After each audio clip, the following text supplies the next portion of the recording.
तर मी अमेय स्वागत करतो तुमचं अमेझिंग इंजिनियर्सवर।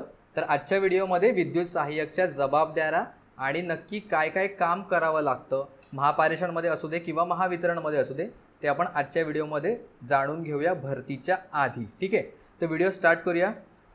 मजा नाही येते ना नेहमीसारखी, एक काम करूया, आज काहीतरी वेगळं करूया। ठीक आहे, चलो तर परत स्टार्ट करूया आपण व्हिडिओ। तर मी अमेय स्वागत करतो तुमचं अमेझिंग इंजिनियर्सवर। तर आजच्या व्हिडिओमध्ये आपण असिस्टंट टेक्निशियनच्या जॉब रिस्पॉन्सिबिलिटीज काय आहे, तुम्ही आल्यानंतर तुम्हाला एक टेंटेटिव्ह काय काम करावं लागतं, एक क्युरिओसिटी असते मुलांना, तर त्या बाबतीत आपण डिस्कस करूया असिस्टंट टेक्निशियनचे जॉब रिस्पॉन्सिबिलिटीज। ओके, सगळ्यात पहिल्यांदा आपण बघूया शिफ्ट कशा असू शकतात। हे टेंटेटिव्ह आहे, तुमचं डिफरंट शिफ्टमध्ये सुद्धा काम असेल किंवा जनरलमध्ये सुद्धा काम असू शकतं। तर जनरली महाट्रान्सकोमध्ये 3 शिफ्टमध्ये काम होतं, म्हणजे शिफ्ट ए, शिफ्ट बी आणि शिफ्ट सी असे 3 टोटल शिफ्ट असतात आणि एक चौथी असते जनरल शिफ्ट। तर पहिली शिफ्ट असते ती सकाळी 8 ते दुपारी 4 पर्यंत असते।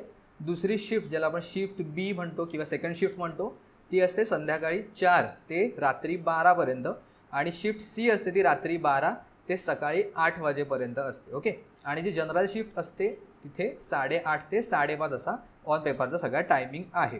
तर काही टेन्शन घेऊ नका, इथे तुम्हाला दिसत असेल की रात्री 12 वाजता शिफ्ट होते आणि नवीन शिफ्ट आहे ते रात्री 12ला स्टार्ट होते। तर अशा वेळेला आम्ही कसं करणार, तर काही वेळेला इथे 12चं टायमिंग न घेता काही सबस्टेशनला किंवा बऱ्याच ठिकाणी मोस्टली 10 पर्यंतचाच टायमिंग असतो आणि मग नेक्स्ट जो सी शिफ्टला येणार आहे तो 10 वाजता येतो आणि तो सकाळी 8 वाजता जातो। तर हे ॲडजस्टमेंट चालते किंवा काही वेळेला 2 शिफ्ट आहे ते एकत्रच केल्या जातात आणि मग नेक्स्ट डेला त्याला ऑफ मिळतं। म्हणजे संध्याकाळी 4ला येऊन डायरेक्टली सकाळी 8ला जाणं हे कन्व्हिनियंट होऊ शकतं, बिकॉज रात्री खूप एकदम सबस्टेशन एकदमच आतमध्ये असेल जिथे ट्रॅव्हलिंग पॉसिबिलिटी नसेल, रात्री येणं जाणं कंपॅरेटिव्ह तेवढं सेफ नसेल, तर त्यामुळे अशा टाईमला कधी 2 शिफ्टसुद्धा केल्या जातात। तसं बऱ्याच ठिकाणी जिथे लोड वगैरे नाही होत, म्हणजे लोड जास्त नसतो, जास्त काम त्या ठिकाणी नसतं पर्टिक्युलर सबस्टेशनला, तर अशा ठिकाणी पॉसिबिलिटीज आहे। ओके, तर ह्या सगळ्या गोष्टी तुम्ही सबस्टेशनला जेव्हा जाल तेव्हा तुम्हाला क्लिअर होतील, त्या बाबतीत अजिबात टेन्शन घेऊ नका। ओके, टेंटेटिव्ह आपण जॉब रिस्पॉन्सिबिलिटीज बघतोय, ह्या व्यतिरिक्त सुद्धा तुमच्यावर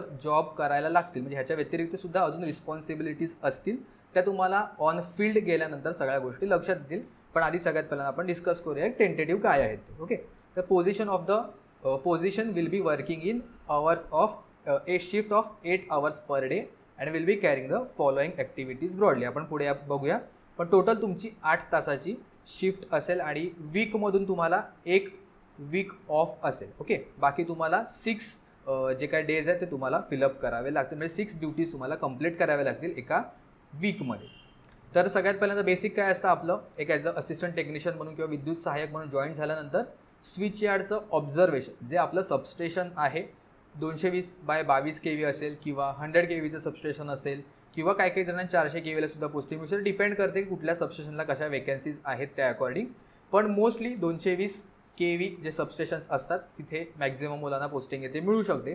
तर स्विच यार्ड ऑब्झर्वेशन काय आहे, the person will be assist in deputy chief technician किंवा senior technician in carrying out the inspection of yard daily, म्हणजे डेली तुम्हाला जाऊन सगळं यार्डामध्ये जेवढे आपले इक्विपमेंट्स कनेक्टेड आहेत ते हेल्दी कंडिशनमध्ये आहे की नाही, तिकडे काय ॲबनॉर्मॅलिटी दिसते का, तुम्हाला काही प्रॉब्लेम्स दिसत आहेत का, जे नेहमी असतं त्यापेक्षा वेगळं काही तुम्हाला दिसून येतं आहे का, ते ह्याचं तुम्हाला ऑब्झर्वेशन करावं लागेल। The person will also monitor the below mentioned key regarding as a part of yard maintenance. खाली काही पॉईंट दिलेत जेणेकरून तुम्हाला आयडिया येऊ शकते।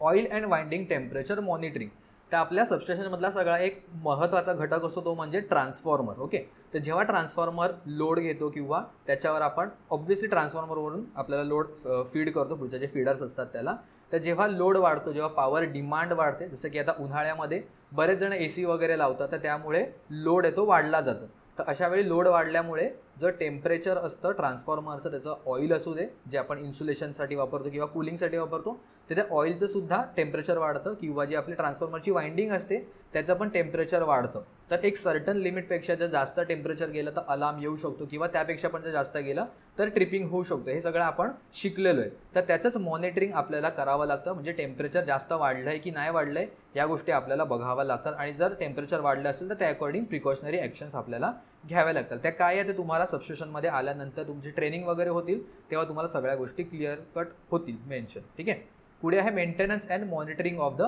SF6 pressure. ते आपले EHVचे जे ब्रेकर असतात, EHVमध्ये EHV म्हणजे एक्स्ट्रा हाय व्होल्टेजवर जे मोस्टली 220 kVचे वगैरे असतात, तर तिथे SF6 सर्किट ब्रेकर आपण वापरतो. तर त्याच्यामध्ये SF6 सर्किट ब्रेकरचं प्रेशर जे आहे ते मेंटेन आहे की नाही ते मॉनिटरिंग करावे लागतं तुम्हाला. त्याच्या इथे इंडिकेटर असतात खाली, ते तुम्हाला गेल्यानंतर कळेल की कुठला ओके झोन आहे, म्हणजे जे ग्रीन झोन आहे हेल्दी आहे किंवा लिकेज आहे, या सगळ्या गोष्टी आपल्याला मॉनिटर कराव्या लागतात. सोबतच लाइटनिंग अरेस्टरचे काउंटर्स असतील, म्हणजे जसं पावसाळ्यामध्ये लाइटनिंग अरेस्टरचे स्ट्रोक्स येतात तर त्याचे पण तुम्हाला काउंटिंग करावी लागते, जेणेकरून इन केस जर लाइटनिंग अरेस्टर आपल्याला बदलावा लागला तर तो बदलता येऊ शकतो, त्याचे ट्रॅक रेकॉर्ड आपल्याला ठेवावा लागतो. त्यानंतर healthiness and operation of the air compressor. जर तुमच्या सबस्टेशनमध्ये एअर कंप्रेसर असेल तर त्याचं हेल्दीनेस किंवा ऑपरेशन वगैरे सगळ्या गोष्टी आपल्याला बघाव्या लागतात. सगळीकडेच असतं असं नाही आहे, पण काही काही ठिकाणी एअर कंप्रेसर अवेलेबल असतात. त्यानंतर क्लीनलीनेस अँड सेफ्टी ॲस्पेक्ट, जे तुमच्या यार्डामध्ये शक्यतो क्लीन जेवढं असेल तेवढं चांगलं. तुमची कंट्रोल रूम असेल किंवा काही काही ठिकाणी बे कंट्रोल रूम असतं, म्हणजे तुमचे जे काही सबस्टेशनमध्ये बेज वेगवेगळे असतात, जे पॅनल्स असतात ते बेमध्ये असतात, तुमच्या कंट्रोल रूममध्ये नसतात. त्या गोष्टीसुद्धा तुम्हाला एक एक करत समजून येतील. तर तिकडे पण त्या गोष्टी क्लीन आहेत की नाही आहेत, सगळं सेफ्टीच्या अकॉर्डिंग होतं आहे की नाही होतं आहे, सगळ्या गोष्टी तुम्हाला बघाव्या लागतील. म्हणजे ब्रॉडली तुमचं जॉब प्रोफाईल असं नाही की स्पेसिफिक जेवढं काम इथे दिलेलं आहे तेवढंच करायला लागतं, नाही, तुम्हाला बाकी सगळ्या गोष्टीसुद्धा कराव्या लागतात. सोबतच आपलं जर कंट्रोल रूम असेल किंवा बे कंट्रोल रूम असेल जिथे आपले रिले पॅनल वगैरे असतील, तर अशा ठिकाणी आपण AC वगैरे लावले असं एअर कंडिशनिंग एअर कूलिंगची जी सिस्टीम असते ती हेल्दीनेस आहे की नाही आहे. म्हणजे जर ती गरम झाली जास्त, म्हणजे कूलिंग करत नाही आहे, जसं की तुम्हाला माहिती असेल की कॉम्प्युटर लॅबमध्ये वगैरे मोस्टली आपले ACs ठेवलेले असतात, बिकॉज इथे धूळ वगैरे जाऊ नये, त्याचे हीटिंग जास्त होऊ नये. तसंच सिमिलरली जे रिले असतात ना आपले, त्यांनासुद्धा कूलिंगची फार आवश्यकता असते. जर त्यांना जास्त हीटिंग प्रोव्हाइड झाली किंवा गरम त्यांना मिळालं, गरमी झाली तिथे त्या पर्टिक्युलर रूममध्ये, तर ते मॅल ऑपरेट करू शकतात किंवा नीट फंक्शन करू शकत नाही. तर अशा वेळेला एअर कंडिशनिंगसुद्धा व्यवस्थित आहे की नाही ह्याचीसुद्धा मॉनिटरिंग आपल्याला करावी लागते. त्यानंतर दुसरं आहे बॅटरी मेंटेनन्स. सबस्टेशनचा दुसरा आणि मोस्ट इम्पॉर्टंट म्हणजे बॅटरी. जे बॅटरी सेट असतात सबस्टेशनमध्ये फार महत्त्वाचा रोल आहे ते प्ले करतात. त्याचं बॅटरीचं मेंटेनन्स करणंसुद्धा एक इम्पॉर्टंट रोल असतो आपल्यासाठी. 2 सेट असतात आपल्याकडे, 220 वोल्ट DC आणि 48 वोल्ट DC. मी लास्ट व्हिडिओमध्ये सुद्धा सांगितलेलं बॅटरी सेटच्या बाबतीत 2 आपल्याकडे बॅटरी सेट असतात. प्रत्येक जो सेल असतो तो आपला 2 वोल्टचा असतो, राईट. तर त्यामुळे तसे 220साठी 110 आणि 48साठी टोटल 24 असे सेल असतात. तर त्याची आपल्याला मेंटेनन्स करणं फार इम्पॉर्टंट असतं. Okay. The person will assist the deputy chief technician, म्हणजे DYCT ज्याला आपण म्हणतो, किंवा काही काही ठिकाणी चीफ टेक्निशियन असेल किंवा हेड फोरमॅन त्या पोस्टचं जुनं नाव होतं, आता त्याला चीफ टेक्निशियन म्हणतात, किंवा सिनियर टेक्निशियन असेल किंवा ऑपरेटर जो तुमच्या शिफ्टमधला असेल, त्यांच्यासोबत तुम्हाला असिस्ट करावं लागतं. तुम्हाला monitor various readings of the battery including the weekly battery maintenance. प्रत्येक सबस्टेशनला वीकली बॅटरी मेंटेनन्स केलं जातं, जेणेकरून बॅटरी हेल्दी राहणं इम्पॉर्टंट असतं. आणि आपल्याला प्रत्येक महिन्याला सुद्धा बॅटरीचा हेल्दीनेस रिपोर्ट आहे तो आपल्या डिव्हिजनला वगैरे सबमिट करावा लागतो. त्याच्यामध्ये काय काय केलं जातं, तर बॅटरीचं DC वोल्टेज चेक केलं जातं, म्हणजे जेवढं रिक्वायरमेंट आहे की नाही आहे. सोबत आपले DC बॅटरीसाठी चार्जरसुद्धा असतात, तर ते कंटिन्युअसली त्याला सप्लाय करत असतात. जर in case the charger cut off झाले किंवा सप्लाय गेला, तर अशा वेळेला DC बॅटरीकडून जो काय DC सप्लाय जिथे जिथे आपल्याला लागतो, जसा 220 वोल्टचा आहे DCचा, तो आपण रिलेला देतो किंवा सर्किट ब्रेकरमध्ये सुद्धा आपण देतो. आणि जो 48 वोल्टचा असतो तो मोस्टली आपण PLCCसाठी येतो यूज करतो. तर अशा वेळी रिलेचं आणि जे काय सर्किट ब्रेकरचं जे काय फंक्शनिंग आहे हेल्दी, ते सप्लाय जरी कट ऑफ झाला, म्हणजे जो AC सप्लाय असतो जो कट ऑफ जरी झाला, तरी बॅटरीच्या हेल्पने त्याला सप्लाय DC सप्लाय तो प्रोव्हाइड करायला राहायला पाहिजे. तर त्यामुळे आपल्या जर त्याला ट्रिपिंग कॉईलला किंवा रिलेमध्ये जर त्याला आपण सप्लाय नाही दिला तर रिले नीट फंक्शन करणार नाही, आणि ट्रिपिंग कॉईलला त्यासुद्धा नीट वर्क करणार नाही. म्हणजे जर फॉल्ट आला तर ते ट्रिप करणार नाही. त्यामुळे DC सप्लाय किंवा बॅटरीचा जो सप्लाय आहे तो फार इम्पॉर्टंट होतो. तर बॅटरी मेंटेनन्समध्ये आपल्याला पायलट सेल किंवा DC लिकेजसुद्धा आहे, त्याचं रिडिंगसुद्धा करावं लागतं. त्या गोष्टी तुम्हाला हळूहळू कळत जातील. Cleaning of accumulated carbon on the battery terminals. काही काही वेळेला काय होतं, जेव्हा लीड ॲसिड बॅटरी असतात तर त्याच्यामुळे त्याच्या टर्मिनल्सवर थोडं कार्बन फॉर्मेशन होतं, तर त्यामुळे आपल्याला ते वीकलीसुद्धा ते क्लीन करावे लागतात, जेणेकरून त्याचं डिटोरिएट होणार नाही, त्याचे टर्मिनल्स असतील ते. आणि स्पेसिफिक ग्रॅव्हिटीसुद्धा आपल्याला प्रत्येक सेलची आहे ती मोजावी लागते, जेणेकरून त्याच्या आतमध्ये जे काय सोल्युशन वगैरे असतं किंवा डिस्टिल वॉटर असतं ते आपण ॲडजस्ट करू शकतो. ओके, तर हे बॅटरी मेंटेनन्स रिलेटेड आहे. त्यानंतर मॅन्युअल रीडिंग्स वगैरे असतात तुम्हाला, पॅनलचे जे रीडिंग असतील लाईक व्होल्टेज असेल, करंट असेल, पॉवर फॅक्टर असेल किंवा जो काय MW असेल, मेगावॅटमध्ये असेल किंवा आपण एनर्जीमध्ये जे आपण घेतो की KWH किती असेल, ते ह्या जे काही रीडिंग्स असतील ते तुम्हाला नोट डाऊन करावे लागतात. आपल्याकडे लॉगशीट्स असतात, जे डेलीचे आपल्याला लॉगशीट आहे ते फिल करावे लागतात. म्हणजे प्रत्येक फीडरचं असेल, ट्रान्सफॉर्मरचं असेल किंवा आपल्याकडे येणाऱ्या इनकमिंग लाईन असेल किंवा कुठल्या आउटगोईंग लाईन असतील तर त्याचा आपल्याला ट्रॅक रेकॉर्ड ठेवावा लागतो. प्रत्येक तासाला किंवा प्रत्येक 2 तासाला डिपेंड करतं सबस्टेशन टू सबस्टेशन किंवा तिकडे कुठली सिस्टीम आहे त्या अकॉर्डिंग. त्यानंतर रेकॉर्ड मेंटेनन्स करावं लागतं रजिस्टरमध्ये. आपण डेलीचं काय काम केलं किंवा ह्या वीकमध्ये काय केलं किंवा स्पेसिफिक वेगळं काही काम झालेलं आहे का, मेंटेनन्स रिलेटेड असू दे किंवा अजून दुसरं काही, तर ते आपल्याला रजिस्टर्स असतात डिफरंट, त्याच्यामध्ये आपल्याला सगळ्या गोष्टी पुटअप कराव्या लागतात. जेणेकरून एका सबस्टेशनमध्ये जरी तुम्ही एका ठिकाणी दुसरीकडे गेला आणि दुसरा कोणी माणूस त्या ठिकाणी आला किंवा दुसरा कोणी एम्प्लॉई त्या ठिकाणी आला तरीसुद्धा जर आपण रजिस्टर चांगलं मेंटेन केलं असेल, हिस्ट्री रजिस्टर असेल किंवा जे काही आपण मेंटेनन्स करतो त्याचं जर ट्रॅक रेकॉर्ड व्यवस्थित ठेवला तर पुढे येणारा जो कोणी एम्प्लॉई असेल त्याला तो इझिली त्याची बॅक हिस्ट्री समजून येते की या पर्टिक्युलर इक्विपमेंटवर एवढं काम झालेलं आहे किंवा एवढं या ठिकाणी प्रॉब्लेम होता, तो अशा प्रकारे सॉल्व केला. तर त्यामुळे आपल्याला त्याचा ॲनालिसिस करणं आणि पुढे येणारे जे प्रॉब्लेम्स आहेत ते कमी करण्यासाठी आपल्याला त्याची हेल्प होऊ शकते. त्यानंतर communication to the shift in-charge जे काय आहेत ते तुमचे जे काय प्रॉब्लेम्स वगैरे असतील किंवा जे तुम्हाला यार्डामध्ये काय वगैरे दिसल्या गोष्टी वेगळ्या तर ते आपण त्यांना कळवतो. त्यानंतर energy audit. The person will assist the deputy chief technician in looking after the energy audit once a day. बघा, इनिशियल फेजमध्ये तुम्ही आल्यानंतर तुमचं पोस्ट नावाचं आहे विद्युत सहाय्यक किंवा असिस्टंट टेक्निशियन. ओके, तर त्यामुळे तुम्हाला असिस्टच करायचं आहे. तुमच्यासोबत तुमचे सिनियर असतील, डेप्युटी चीफ टेक्निशियन असेल किंवा चीफ टेक्निशियन असेल किंवा सिनियर टेक्निशियन असेल, टेक्निशियन 1, टेक्निशियन 2 हे तुमच्यापेक्षा सिनियर असतील तर त्यांना तुम्हाला असिस्ट करायचं आणि तुम्ही अजिबात काळजी करू नका. ते सगळे तुम्हाला व्यवस्थित गाईड करतील. तुमच्या जॉब रिस्पॉन्सिबिलिटीसुद्धा अजून चांगल्या प्रकारे तुमच्या पर्टिक्युलर सबस्टेशनशी रिलेटेड तुम्हाला सांगण्यात येतील. एनर्जी ऑडिट म्हणजे आपला जेवढा काही इम्पोर्ट घेतलेला आहे, आपण जसं जनरेशनकडून घेतो, ट्रान्समिशन लाईन थ्रू आपल्याकडे येतो आणि आपण त्याचं स्टेप डाऊन करून मग पुढे डिस्ट्रीब्युशनला पाठवतो. जसं की महावितरण असेल किंवा टॉरेंट पॉवर असेल किंवा जो कुठला डिस्ट्रीब्युशनवाला जो एरिया असेल तिथे आपण सप्लाय करतो. तर इम्पोर्ट करून एक्सपोर्ट करण्यामध्ये आपल्याकडे आपल्या सिस्टीममध्ये काय लॉसेस वगैरे होत आहेत का, या सगळ्या गोष्टी बघाव्या लागतात. किंवा किती अमाऊंट आपण इम्पोर्ट केली या महिन्यामध्ये, किती अमाऊंट एक्सपोर्ट केली, या सगळ्याचा ट्रॅक रेकॉर्ड ठेवावा लागतो, ज्याला आपण म्हणतो एनर्जी ऑडिट, जे फार इम्पॉर्टंट रोल प्ले करतं एका सबस्टेशनमध्ये. ओके, पुढे आहे to ensure coordination and completion of any activities stipulated by incharge किंवा सुपरवायझरी सिनियर्स किंवा engineers in the unit. Basically तुम्हाला तुमच्या सिनियर्सने, तुमच्या सबस्टेशन इन्चार्जने, शिफ्ट इन्चार्जने किंवा जसं की असिस्टंट इंजिनियर्स असेल किंवा अजून कुठल्या इंजिनियर्सने काम सांगितलेलं असेल तर ते तुम्हाला व्यवस्थित सांगायचं. हे एका सिम्पल लाईनमध्ये जनरलाइज वेमध्ये इथे मेन्शन केलं आहे. त्यानंतर manpower to be rotated between the operation किंवा shift activities and maintenance activities planned and emergency on basis of the cyclical roster. म्हणजे जर तुमची आता मॉर्निंग शिफ्ट असेल तर कदाचित तुम्हाला नेक्स्ट मंथमध्ये इव्हनिंग शिफ्टला यायला लागेल, सेकंड शिफ्टला यायला लागेल किंवा कदाचित तुम्हाला नाईटला पण जायला लागेल. तसं मोस्टली रोटेशन मिळतं, म्हणजे तुम्हाला सगळ्या शिफ्टचा अनुभवसुद्धा येऊ शकतो किंवा कधी इमर्जन्सी आली तर त्यावेळेला तुम्हाला इमर्जन्सीमध्ये सुद्धा काम करता येऊ शकतं. आणि आपली फील्ड आहे ती इमर्जन्सी फील्ड आहे. कधी रात्रीसुद्धा प्रॉब्लेम येऊ शकतो. अशा वेळेला जेवढे सबस्टेशनमध्ये फक्त 2 किंवा 3 आपले एम्प्लॉईज अवेलेबल असतील तर अशा वेळेला बाकीची टीमसुद्धा आपल्याला येणं गरजेचं असतं. जर जास्त मोठा प्रॉब्लेम झाला तर अशा वेळेला आपल्याला इमर्जन्सीमध्ये काम करणंसुद्धा गोष्टी जमल्या पाहिजे. त्यामुळे सगळ्या शिफ्टमध्ये, मॉर्निंग असू दे, इव्हनिंग असू दे, नाईट असू दे, सगळीकडे आपल्याला काम करण्यासाठी रेडी राहायला पाहिजे. म्हणून हे सायक्लिकल रोटेशन असतं.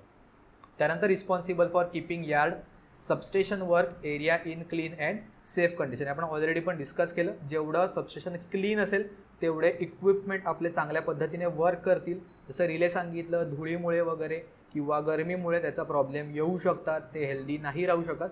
तशा वेळेला जेवढं सबस्टेशन क्लीन ठेवू आपण, जेवढे इक्विपमेंट्स क्लीन ठेवू, त्याचं मेंटेनन्स चांगल्या प्रकारे करू, तेवढी त्याची लाईफ वाढते. ओके, तर त्यामुळे ह्या गोष्टी फार इम्पॉर्टंट ठरतात आपल्यासाठी. त्यानंतर to take caution permit before starting the maintenance work. सबस्टेशनमध्ये आपल्याला मेंटेनन्स वर्क करायचं असेल तर आपल्याला कॉशन परमिट वगैरे घ्यावं लागतात. इनिशियल फेजमध्ये ऑब्व्हियसली तुम्हाला डायरेक्टली परमिशन देणार नाही. तुमच्याकडे डायरेक्टली परमिट तुमच्या नावावर नाही घेत आहेत. एक तर इंजिनियर असेल, त्या शिफ्टमधला असेल किंवा डेप्युटी चीफ टेक्निशियन असतील किंवा चीफ टेक्निशियन असेल त्यांच्या अंडरच तुम्हाला काम करायचं आहे. तर त्यामुळे आणि परमिट घेतल्याशिवाय काम चालू करायचं नाही आहे. हे रेकॉर्ड असतो की तुम्ही काय काय काम केलं, कधी केलं, त्याच्यावर काय काय वेगवेगळ्या गोष्टी तुम्ही परफॉर्म केलेल्या आहेत. आणि सेफ्टी पॉईंट ऑफ व्ह्यूसुद्धा परमिट फार इम्पॉर्टंट असतात.